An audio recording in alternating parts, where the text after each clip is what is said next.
लेकिन उससे पहले मैं एक बात बताना चाहती हूँ, बहुत दुःख के साथ हमें बताना पड़ रहा है कि हमारे साथ लास्ट कई हफ्तों से कई कल्लोल के एपिसोड से जुड़े थे अर्चना श्रीवास्तव जी। वो खुद कविता लिखते थे और लास्ट एपिसोड में भी वो बहुत अच्छे से हमारे साथ एक परिवार जैसा शाम बिताए थे हम लोग उनके साथ।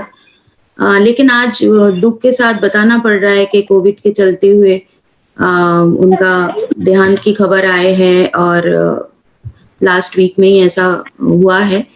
सो उनके लिए हम भावपूर्ण श्रद्धांजलि देना चाहते हैं। सो हम सबसे पहले 1 मिनट का मौन रखना चाहते हैं। सो अभी हम शुरू करते हैं।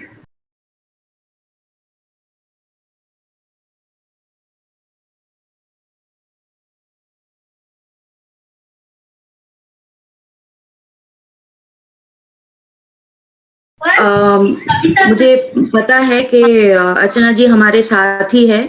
आज भी शायद हम जब कविताएँ पढ़ेंगे, तो वो बहुत खुश होंगे जहाँ पे भी है वो। लास्ट जस्ट मैं एक छोटी-सी बात बोलना चाहती हूँ क्योंकि मैं बहुत टच थी लास्ट वीक जब मैंने लास्ट मंथ में जब हम बात किए थे, तो उन्होंने मुझे बहुत इंस्पायर किया था, बहुत प्रोत्साहित किया था कि लिखने के लिए कि तुम लिखो और नेक्स्ट टाइम हम सुनेंगे।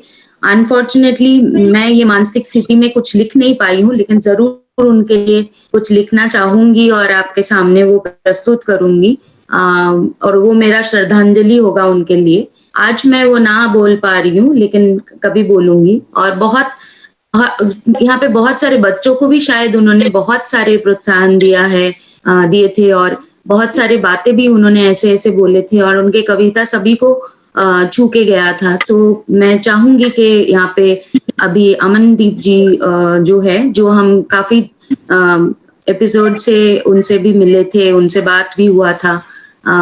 तो अमनदीप जी अगर उनका भावनाएँ हमारे साथ शेयर करें। हाँ जी मैम, बहुत दुखद घटना ये हमारे परिवार के लिए कि इतनी अच्छी लेखिका आज हमारे बीच नहीं है। उन्होंने मतलब फैन बोलते थे, मिलने के लिए बुलाया था, लेकिन देखिए क्या मिल नहीं पाए और इतनी अच्छी-अच्छी कविता उनकी लिखी हुई हमें सुनने को मिल रही थी। लास्ट 2 मंथ से हम दोनों ने इकट्ठे ही जॉइन किया था। तो अब हमारे लिए तो कमी रहेगी हमेशा हर एपिसोड में कि जो हम उनके कविता नहीं सुन पाएँगे। एब्सोल्युटली। बहुत दुखद घटना ये मेरे लिए तो बहुत सदमा मतलब मुझे बहुत ज़्यादा शॉक लगा है वो। लेकिन मुझे आज भी वो लोगों के बीच। हाँ, ये सच्ची में बहुत दुःख की बात थी। कोशिश करते हैं मैं हम भी अच्छी-अच्छी कविता बोल के उनको ज़रूर, ज़रूर और उन्होंने हमें उनका वही चाह थी कि हम और भी आगे जाएँ और अच्छे-अच्छे कविताएँ लिखे भी और बोले भी। तो हम ज़रूर उस पे खड़े उतरने की कोशिश करेंगे। Amandeep ji, thank you so much for sharing your thoughts about Archana ji. हमारा भी वही अनुभव है उनके लिए। सो इसके बाद मैं वर्षा सक्सेना जी को आमंत्रित करना चाहती हूँ। वो कुछ अपने भावनाओं को हमारे साथ रखिए। Good evening ma'am. मेरे पास तो कोई शब्द ही नहीं है, ऐसा लग रहा है दीदी के लिए। हम लोग तो बचपन में साथ में उनके साथ इतना ज़्यादा रहे हैं।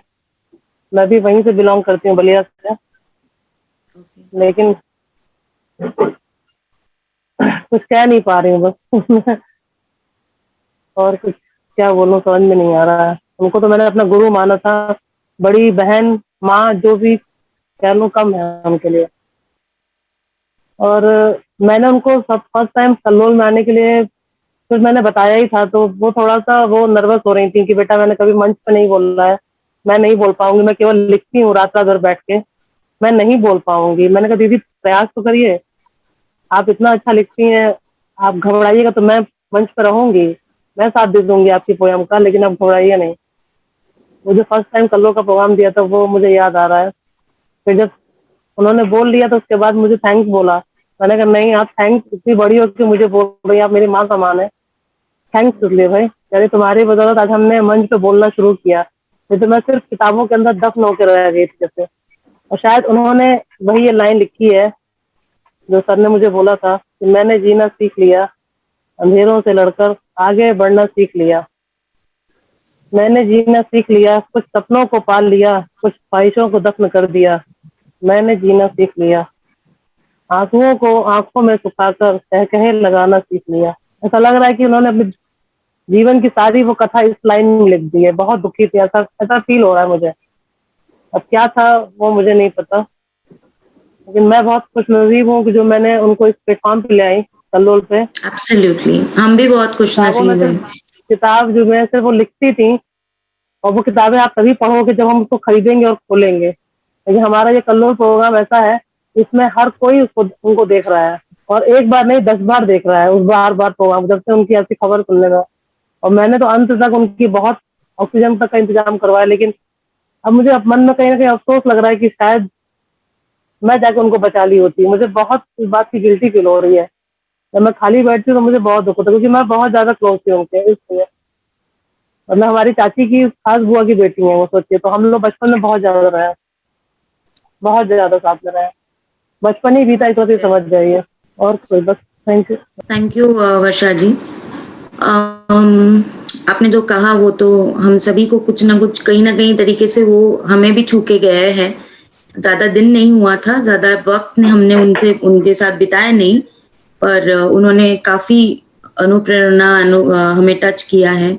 हमें उनके साथ आज भी महसूस होता है कि वो है कहीं ना कहीं, क्योंकि मैं तो भूल नहीं पा रही हूँ लास्ट दिन उन्होंने जैसे मुझे अनुप्रेरित किया था। मैं शाहीन जी को कुछ बोलने के लिए आमंत्रित करना चाहती हूँ। शुक्रिया अवस्थिका, ये मौका देने के लिए। वाकई में ये हमको 2 एपिसोड से ही हम उनको जानते हैं, और उसके बाद से लगा नहीं कि वो हम लोगों के साथ नहीं है। मतलब कि बहुत लगता था जैसे बहुत पुराना नाता हो, अरसों जानते, इतना बढ़िया, इतना हंसमुख मिजाज, और इतने अच्छे से बात करना, बच्चों को समझाना, और काफ़ी जो है मतलब। और जब मुझे ये न्यूज़ मिला, मुझे यकीन नहीं हुआ कि ऐसा हो गया है। और मतलब ऐसा मतलब, और उनकी कविताओं में जो मैसेज थे लोगों के लिए, अपनों के लिए, वो मैं चाहता हूँ कि एक उनकी कविता जो है पिछले एल्बम का है, तो मैं उसको प्ले करना चाहता हूँ। आप समझ जाएंगे कि वो कितना अच्छा मैं स्क्रीन शेयर कर रहा हूँ, जो ये सुने। आपको अच्छा लगे? जरूर जरूर। देर से गुमसुम देख रही थी, देर से गुमसुम देख रही थी, सोचा कुछ तो बोलोगे तुम, सोचा कुछ तो बोलोगे तुम। अनकही अनसुनी बहुत सी बातें हैं, अनकही अनसुनी बहुत सी बातें हैं, कुछ अनकहे किस्से हैं, कुछ अनकहे किस्से हैं, जो होठों पे आते आते रह जाते हैं, जो होठों पर आते आते रह जाते हैं। चलो उनको ही कहते और सुनते हैं हम, चलो उनको ही कहते और सुनते हैं हम, चलो यादों को जीते हैं हम, चलो यादों को जीते हैं हम। बातों से निकलती है बातें, बातों से निकलती है बातें, कुछ तुम अपनी कहना, कुछ मैं अपनी कहूँगी, कुछ तुम अपनी कहना, कुछ मैं अपनी कहूँगी। बातों बातों में कितनी बातें, बातों बातों में कितनी है बातें, क्यों गुमसुम हो, चलो बातें ही करते हैं, चलो बातें ही करते हैं। Thank you. तो ये मेरी श्रद्धांजलि उनके लिए प्रति थी। हम कहा कि मैं कितना अच्छा, कितना हंसमुख और कितना अच्छा कविता था। मैं अविष्टिका को हैंड ओवर करता हूँ कि वो कार्यक्रम जो है चलाए। अविष्टिका। थैंक यू शाहीन जी। आपने सही में जो मैंने ऑन स्क्रीन शेयर किया, वो लास्ट टाइम हमारे साथ आमने सामने मतलब उस टाइम हम उपस्थित थे तो और भी मेरा तो मतलब रोंगटे खड़े हो रहे हैं उनको अभी भी देख के, क्योंकि उन्होंने जो बोल के गए कि हम जो हमारे मेमोरीज है उसमें हम रहते हैं, हम उन पे बातें भी करते हैं और बहुत सारी बातें वो बोल के गए हैं। सो मैं आगे इसको बढ़ाना ही है क्योंकि हमारा काम है आगे बढ़ना। सो वो हमारे साथ ही है।